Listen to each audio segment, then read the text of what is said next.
Good afternoon, Honorable Mr. Peter Hegseth, Secretary of Defense of the United States of America, Honorable Mr. Alvin Holsley, Commander of the Southern Command, representative of the Government of Panama and the Embassy of the United States, media, ladies and gentlemen, today, as part of the framework of the Conference of Central America, we are here to highlight again that we have sat down here that will continue during the afternoon hours because we live in an era where threats are not limited only to physical territories, but also we face transporter threats that adapt to any cities, such as criminal entities that operate in networks, cybernetic threats that are there in silence, and also security is a regional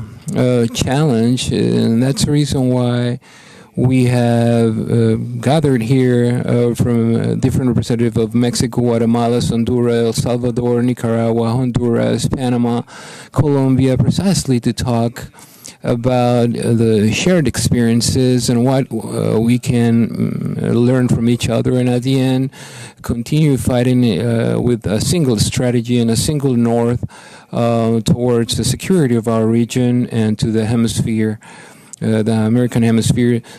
Exactly as the Secretary has mentioned before, we're a single continent, we're just a single America, and therefore we must be together and fight organized crime in any of the different phases that arise in our societies and our countries.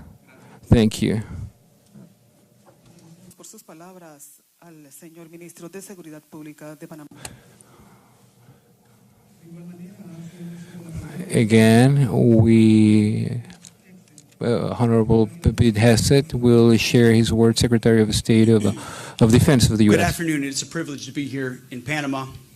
Minister Abrego, thank you for an incredibly productive visit. The same goes for our friend, President Mulino. President Mulino and his administration are a great ally of the United States. We are deeply grateful for the friendship of our Panamanian counterparts, your partnership and your leadership here in Panama and across the region. We face shared security challenges and common threats. Together, we will deter them by increasing our defenses and achieving peace through strength. Since President Trump was elected, our two nations have done more to strengthen cooperation in a few months than we have in decades. And President Mulino, who we met with earlier, we have you to thank in large part for that as well. We're partnering closely in three areas. First, securing our borders and stopping mass illegal migration. What Panama has done in the Darién Gap is incredible. Crossings down 99% since a year ago. Second, we're countering violent cartels and criminal enterprises. And third, we're securing the Panama Canal and countering China's malign influence. The Panama Canal is key terrain that must be secured by Panama with America and not China. To that end, that is why the United States and Panama have just signed a memorandum of understanding on cooperative security activities, and will be signing, just moments after this press conference, a joint declaration with the Minister of Canal Affairs on the security and operation of the Panama Canal, which is a framework for U.S. warship and auxiliary ships to sail first and free through the Panama Canal. These documents reaffirm our historic ties and outline how we will deepen our relationship and strengthen bilateral canal security cooperation. It also builds on the great work started by our Secretary of State, Marco Rubio, and his team. This memorandum of understanding will increase joint training, exercises, operations, and overall interoperability between our two forces. Reestablishing rotational and joint presence at Fort Sherman, Rodman Naval Station, and Howard Air Force Base. At Fort Sherman, reviving the Jungle School alongside Panamanian forces. Our expanded security relationship will also enhance cyber cooperation, information sharing, bilateral security dialogues, and canal infrastructure improvements. These steps are going to help Panama deter and counter malign activity in the areas surrounding the canal. Our countries reaffirmed our shared commitment to protecting Panamanian sovereignty from malign influence. And we recognize the foundational importance of our constitutional governments, including respect for our Neutrality Treaty. We've also been working closely with the Panama Canal Authority, and we will further increase our cooperation with each other. The U.S. Army Corps of Engineers is one example. They were critical in building the canal over 120 years ago and have partnered closely with the Canal Authority for many years. The Canal Authority will continue to pay the Corps of Engineers for their expertise and technical support. This will help ensure the canal's long-term sustainability. And this summer, the USNS Comfort, a naval hospital ship, will visit Panama and provide medical help and deepen bilateral relationships between our service members and our people. Beyond our important bilateral relationship with Panama, I'm proud to be here to participate in the Central America Security Conference. So thank you again, Minister Abrego, Admiral Halsey, Commander of U.S. Southern Command, doing a fantastic job for convening this important regional security forum. It was great to meet so many partners earlier this morning and last night and hear how we are working together, training together, and exercising together. In fact, right now, partnering with Panama, we have 2 cruisers, 2 USS Coast Guard cutters, F-18 fighters, a U.S. Marine Corps infantry company, over 1,000 U.S. troops supporting partner operations in Panama. Together with Panama, we're focused on strengthening our security cooperation and countering malign influence. The security of our hemisphere is a top priority for the United States Department of Defense. Our mission is simple: achieve peace through strength through an America First approach. As I've said before, America First does not mean America alone.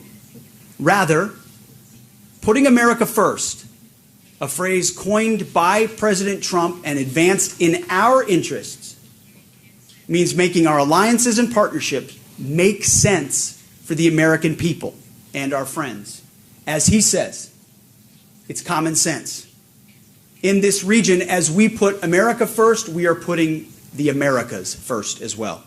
We're doing this by confronting shared threats and shared challenges in this hemisphere, starting, as President Trump has led the way, by securing our southern border, getting 100% operational control.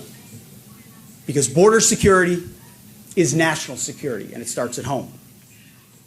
We're doing this by stopping illegal migration, destroying transnational cartels and gangs, and ending the era of capitulation to coercion to the communist Chinese. As I said yesterday, we are helping to take back the Panama Canal from communist Chinese influence. Like our partners across Central America and South America, the United States wants a hemisphere that is secure, prosperous, and full of sovereign nations. This is not about globalism or foreign adventurism. This is a golden age of clear-eyed Americanism and shared national interests. We want this to be a golden age for our countries together and for this hemisphere. We want, in short, not only to make America great again, but to make the Americas great again.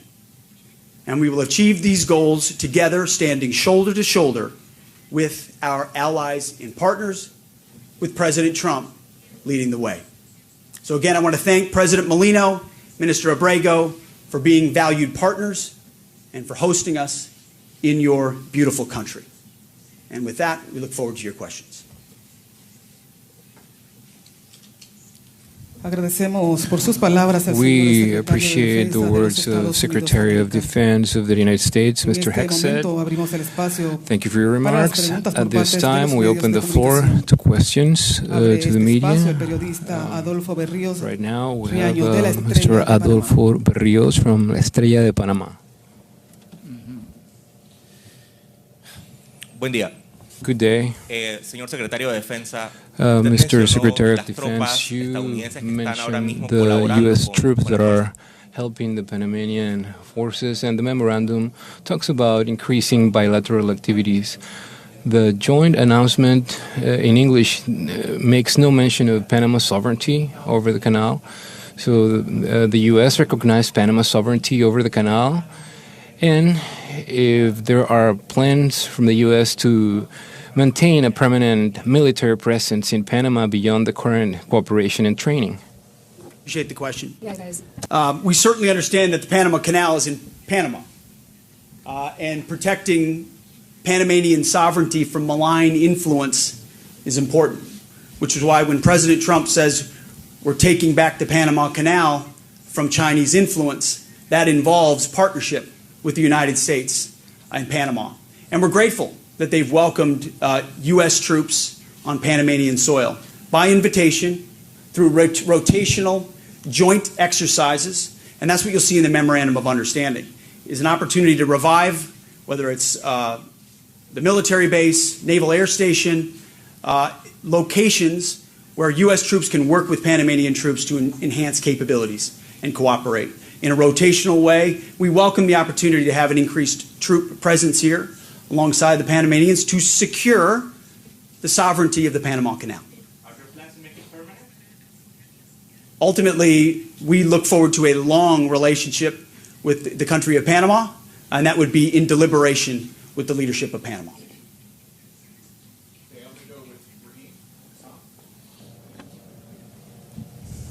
Well, thank you, Secretary. Thank you, Mr. Minister. Two parts, if I may. Number one, the Chinese responded quite aggressively to your trip, saying, well, accusing the U.S. of blackmail. So I thought I'd just ask you, have you blackmailed anyone? And, Minister, do you feel blackmailed at all? My second question is for the Minister about Taiwanese sovereignty. This country has ceased to recognize Taiwan since 2017. Did Taiwan come up in your conversations this week? And is that something you'll pursue again? Thank you. Well, I don't know anything about blackmail. Appreciate the question. But I do know about strength. Peace through strength and deterrence. You're seeing strength from President Trump with tariffs, with reciprocal tariffs, recognizing that he's willing to protect American industries and American workers from unfair trade practices that have existed for decades, and no one stood up on behalf of America. President Trump is doing that in real time right now. And at the Defense Department, whether it was our trip to the Indo-Pacific, in the Philippines, Japan, and Guam, and elsewhere, or here in the Panama Canal, and with our Panamanian partners, we're standing up to malign Chinese influence and simply saying a strong America that deters that influence in our own backyard, in our hemisphere, is good for us, good for our partners, and creates opportunities for freedom in the future. So again, this is not about we want peace. We seek peace. We don't seek conflict. But we believe that conflict does not come the stronger we are. And we're happy to speak it clearly, which President Trump has always been willing to speak that clearly, which is why we point out here clearly the malign influence of the communist Chinese and their attempt to leverage it in the Panama Canal or Panama Canal area, which does not serve Panamanian interests or American interests. And that's something we will stand up for every day. Continuamos con las preguntas y es la We oportunidad continue del with periodista questions. Juan Now we José have Juan José Rodríguez AFP. from Media AFP. Hola, Good quería afternoon. preguntarle al I señor wanted to secretario. ask Ayer Secretary. Estados Unidos envió un Yesterday, comunicado the donde press habla de first released and fast, and talked about referente a un posible acuerdo an para agreement que los buques de la Marina an de agreement Estados Unidos for the no passage of paguen warships los to peajes cuando pasan por not el Canal de pay Panamá. Yo quería when they preguntarle cross si the Panama realmente Canal. ha habido un I wanted acuerdo to entre ask Panamá if there y has Estados been an Unidos agreement para between que Panama and the efectivamente U.S. to los buques de la effectively Marina de Estados Unidos no paguen peajes, waive o que those Panamá les devuelva payments to Panama when these warships cross, or if Panama has to return that payment through purchasing materials or anything from the U.S.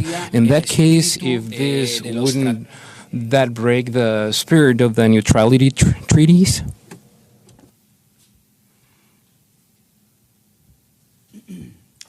Appreciate the question. We're calling it, and we said in our statement yesterday, first and free. First and free for U.S. and Panamanian vessels, military and auxiliary vessels. In partnership, that's why after this we're signing with the Minister of Canal Affairs, but it is in keeping with the understanding of the Panama Constitution, with the authorities of the Panama Canal. So we've worked directly with Panamanian leadership, with the Canal Authority, to make sure it's arranged in such a way that it is first and free and is in keeping with their understanding. And that we'll be signing that framework, which is what it is today, a framework right after this press conference with the Minister of Canal Affairs. But it was important to us that in moments of contingency, our troops can travel first and free. We're grateful that our Panamanian partners are working with us on that. Absolutely. Thank you.